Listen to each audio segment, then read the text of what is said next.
5 minutes past the big hour at 5 o'clock on WSJ Radio. Ooh, it's getting cold out there. Let's go to Weather Central with Chief Meteorologist Phil Frostbite Hands. Hi. What's it like out there this morning, Phil? It's cold outside. How cold is it, Phil? It's cold. How cold? Isn't this supposed to be the coldest day of the year in Wisconsin? Coldest day in the history of humanity. No, it's like negative 22 degrees outside or something like that. Big deal. Put on a coat. You know, it's so cold, I wore a hat today into work. My car started. Did yours start? It needed a little coaxing. It needed a little love, but yeah, it started up. Yeah, I just put a new battery in my car because my battery died earlier this week. So. Oh yeah, you were at Disneyland while it was cold. Disney World, Scott. Disney World. All right, same difference. No, it's not. One's in California and one's in Florida. Yeah. I was in sunny, lukewarm Florida. Well, I just took a drink of hot coffee there to warm me up. Today on Center Stage, Phil, since it's so freezing cold. So cold. And we are braving the cold temperatures. I always hate that when we say that in the newspaper, that somebody be walking down the street and shoppers on State Street brave the cold weather. I don't know. Is that really that brave? Yeah, I don't know. So I will say this is really important to understand, is that schools were closed, the mail's not getting delivered, but we came into work today and we're podcasting. And I did get my newspaper today. Yeah. Did you get yours? I got my newspaper. Yeah. It was there at 6 a.m. See, the news never stops. And because it's so cold, we thought we'd talk about some of the coldest moments and the coldest politicians in Wisconsin history. Brrr. On today's Center Stage, the Wisconsin State Journal's political podcast from the sensible center of Wisconsin politics. I'm Scott Milfred, the editorial page editor for the Wisconsin State Journal. And I'm Phil Hands. I'm the editorial cartoonist for the Wisconsin State Journal. And we are half of the State Journal editorial board. The colder half.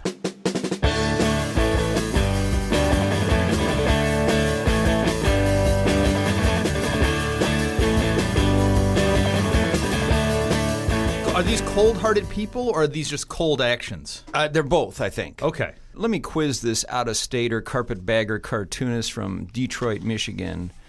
In what year was Wisconsin founded as a state? Oh, 18... Let me give you a clue. It rhymes.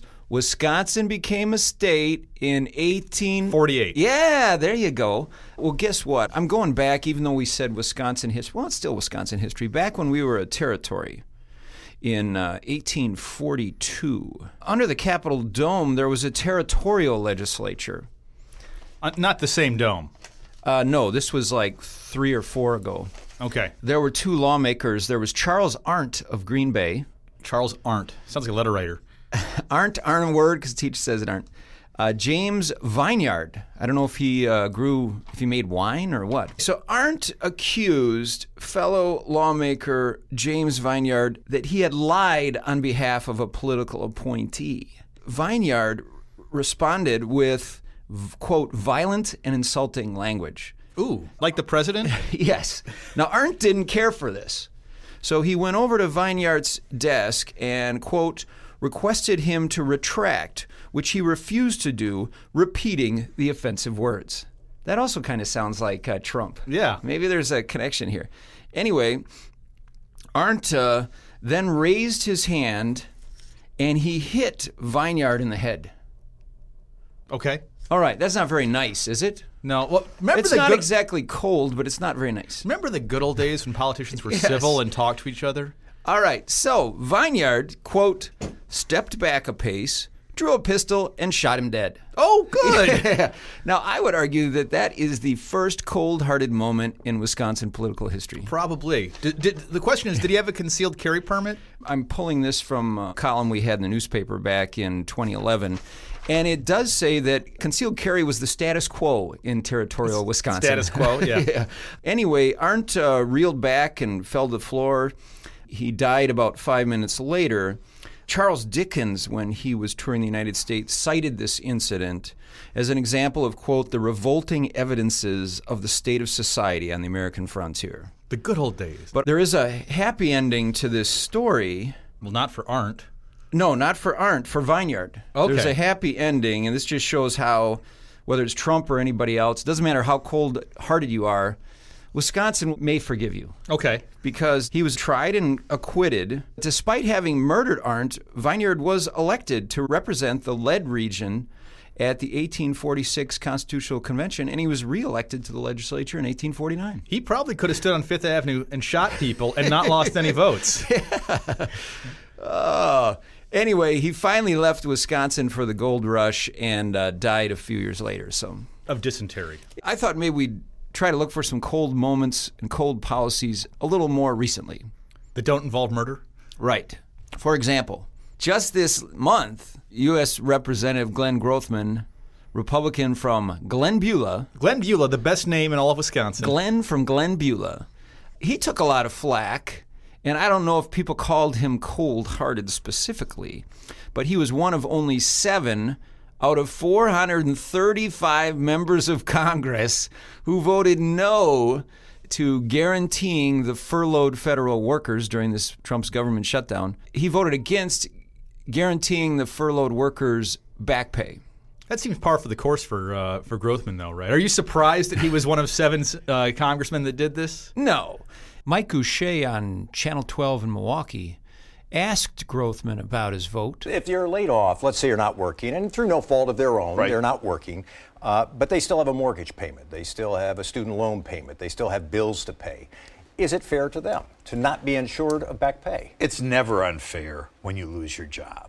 And quite frankly, it's never fair. Yeah. But I think if you would work out some sort of compromise, say, look, okay, you're not working for 3 months. Let's say it goes for 3 months. We'll give you 60% of your pay or 70% of your pay. But to give you 100% of your pay if you don't work for 3 or 4 months seems a little bit not right. You feel like you're not being empathetic enough to the people who are in this position?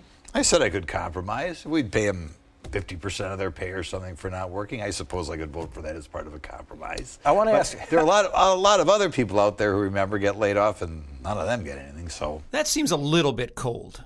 It might not be negative 22 degrees cold, but it's around the freezing point. Now, to his credit, which we had an editorial in the paper Wednesday morning. He actually offered a viable solution to avoid future shutdowns, right? That's right. He's basically saying, let's take the Wisconsin system of when the lawmakers can't agree on spending, we continue at current spending levels so the government doesn't shut down. So he's saying, let's do that in Washington because it's worked here in Madison. So while it's cold to vote against paying people, he actually at least is backing it up with a real solution to avoid the situation in the future. That's right. Yeah, which very few people are even considering. He also did vote to immediately pay the workers who were forced to go to work.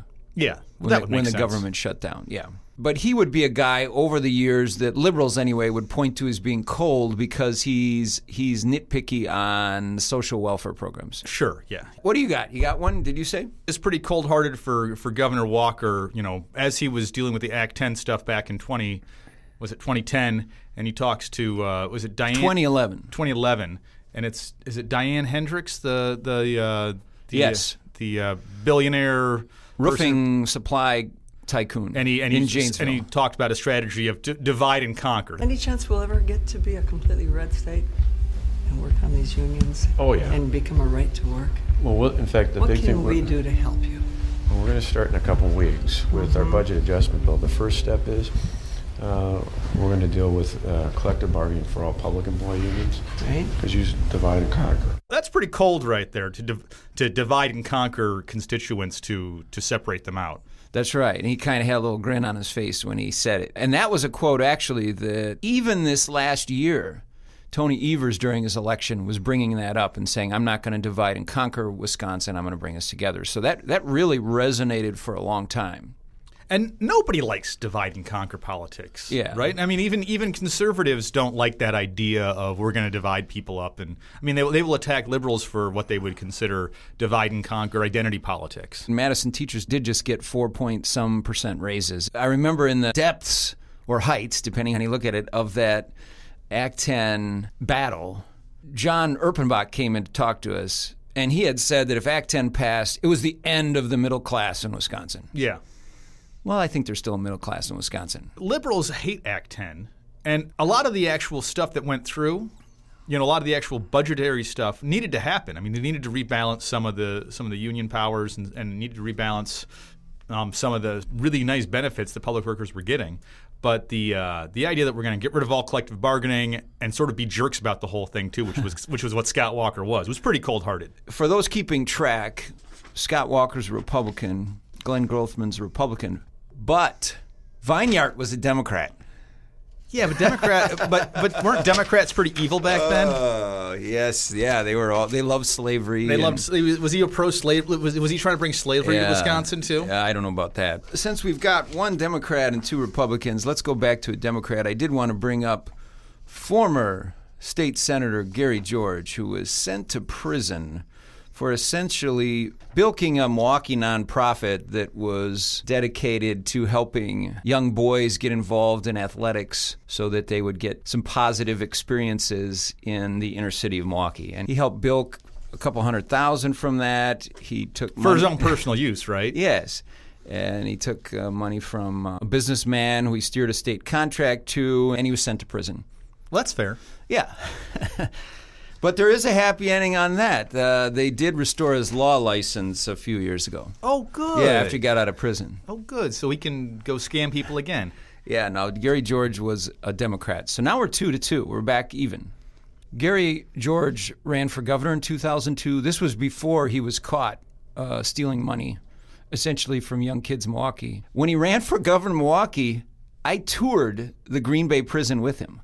So I toured a prison with him before he was sent to prison. Did he end up in that prison? No. Did he get to see his cell? No, he didn't. He wound up in a federal prison in Minnesota. Oh, a federal camp. Yeah, because he's a white-collar criminal. Yeah, so you get like 3 square meals a day, some gourmet food, tennis, yeah, it's like Manafort. Canoeing. It wasn't as nice as Paul Manafort's deal. Yeah.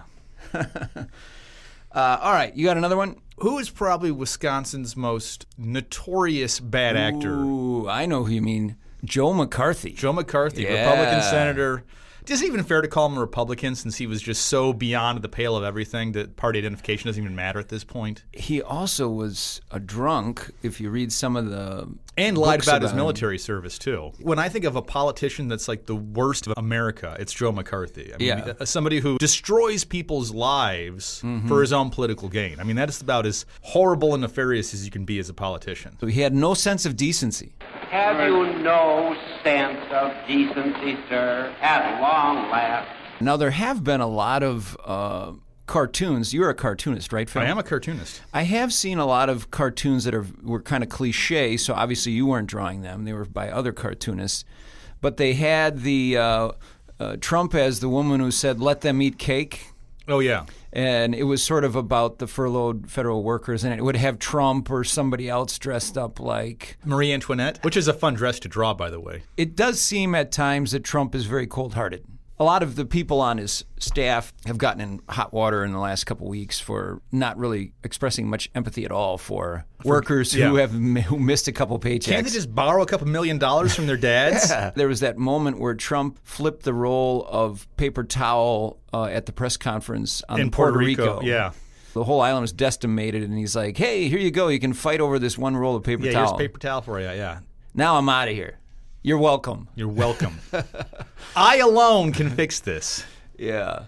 Now, sometimes I think, and this is not a very good example, but sometimes the left in Madison gets cold-hearted towards people with money. This probably isn't fair to Satya Rhodes Conway, but the other day at the mayoral debate, they were talking about flooding, and should we lower the lake levels? And she sort of said, well, I don't really care that much about people who have lakefront property. Look, I'm far more concerned about low-income communities than I am about lakefront property owners with respect to flooding. You don't have to be rich to live on the lake. I guess there are a couple trailer parks in the lake, aren't there? In Monona? You could be property rich to live on the lake. It's not just the wealthy in Madison, but anybody who's not a die-hard liberal is sort of... The Madison can be cold too, I mean, Yeah, there's a lot of intolerance for conservative ideas in Madison. I want to talk about cold-hearted. How about those people that hate the proposed lights at the Edgewood Stadium? Yeah, they won't let the kids play football. Let the kids play their football game. Yeah, come on. I do like the sound I live over right by La Follette High School and by Monona High School. And boy, I just kind of drift back to high school fall memories, or even in the spring with track meets. I love to hear the announcer and the sound of the amplification of first down La Follette. Yeah, I mean, I live so close to Camp Randall, I can open my windows during football season and hear the game being called by the announcer. You know? Yeah, and there's the roar of the crowd, and we even hear. I was out grilling a couple times this past fall. Didn't you grill last night, Scott? I did. I made steaks last night. Yes, they were excellent. Yeah, it's never too cold to grill. But if you hear the pep band, man, there's nothing better than hearing the pep band in the distance. Oh, yeah. At a high school sporting event. I love that. I even put my hand over my heart. I heard the Star Spangled Banner one day. I was out grilling in the backyard. Oh, nice. Yeah. Maybe that's why people around Edgewood don't want to hear it, because they don't want to be assaulted by listening to that offensive national anthem. Our newspaper editorial page has supported legal abortion for decades. Nonetheless, I'm sure if a social conservative was sitting here, they'd say, I'll tell you what's cold-hearted. Killing millions of babies across this country via legal abortion. And those are Democrats. So what do we say to that? Well, you know what? Speaking of intolerance in Madison, I remember I was out on State Street on some Saturday afternoon, and a bunch of older Madison women, probably in their 50s and 60s, did this, all wearing pink shirts, did this interpretive dance to, in favor of abortion. It was like this: we're going to do this choreographed interpretive dance to, celebrate our control over our bodies, which is one side of the abortion debate. But I remember telling them, do you realize that what you're doing could be interpreted as dancing on the graves of little dead babies by people? And it just didn't occur to them at all that somebody could have a different perspective from what they do. It's kind of like normally what Democrats say, if you're Bill Clinton or Barack Obama, is we want abortions to be legal and rare. Safe, legal, and rare. I think what we might say about why legal abortion is appropriate is, first of all, it's someone's own body and family and life that's making this decision with their doctor. And I'm not crazy about the idea of the government telling people how to make their own medical decisions. And in a lot of cases, these are heart-wrenching decisions. It's not just, okay, I'm poor, I'm pregnant, I'm a teen, how will I ever do this? And liberals would say, how cold-hearted is the conservative that they don't care about this mother? Maybe you're raped by someone. And they would say, that is cold-hearted that you're going to force this person to have the rapist's baby. Or the mother's life is at risk, and you're going to tell the mother she can't have an abortion to save her life when it's early in the pregnancy. I've got a cartoonist colleague who is a pro-life cartoonist. And the two of us can come up with a solution and a compromise that allows most abortions to be safe, legal, and rare. And it would solve all the problems. But neither the extreme left or the extreme right is interested in compromising on this issue. To actually, because it's such a great issue for politics. It's such a great issue to fire up a base. You can raise a lot of money either way. You can raise a lot of money. You can raise a lot of hell. It's a great political issue for politicians and for organizations. And so there's no real interest in saying, okay, something like, we're going to make sure that every girl who's 14 years old has access to birth control, and then we're going to limit, how late you can have abortions, and we're going to make sure that everybody has access to it when they need it. But there's no interest in compromising on it because it's such a good partisan issue. Now, when State Senator Leah Vukmir was running against U.S. Senator Tammy Baldwin, she said that sex selection abortions should be illegal, and she claimed anyway that Tammy Baldwin was for that, and I think we forgot to ask Tammy Baldwin about it. But that would seem pretty petty if you're going to have an abortion because you don't want a girl or a boy. I think a lot of people could get behind a bill that said, you know what? That seems cold-hearted to me. That seems cold-hearted, yeah. Speaking of being cold and snowstorms and cold-hearted, what about Mayor Paul Soglin once threatening to shoot cyclists for riding in the snow? That's pretty cold-hearted, right? And he does Paul have a gun though? I mean, is it an empty threat? He tried to ban handguns from the city of Madison back in the day. So what's he going to shoot cyclists with?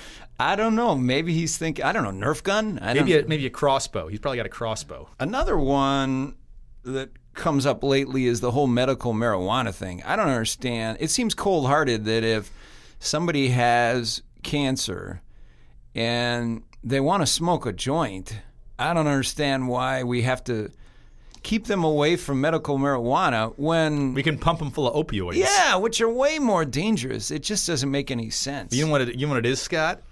It's the conservative knee-jerk reaction to anything related to the 60s. Yeah, that's probably true. You know, it's like people like, Scott Fitzgerald, they hate hippies so much. Because those hippies had so much fun. Those hippies had so much fun, and they didn't share their marijuana with me when I was in high school. And they didn't like the music I listened to, and I couldn't understand the Grateful Dead because they're silly. This is Scott Fitzgerald, not me saying this.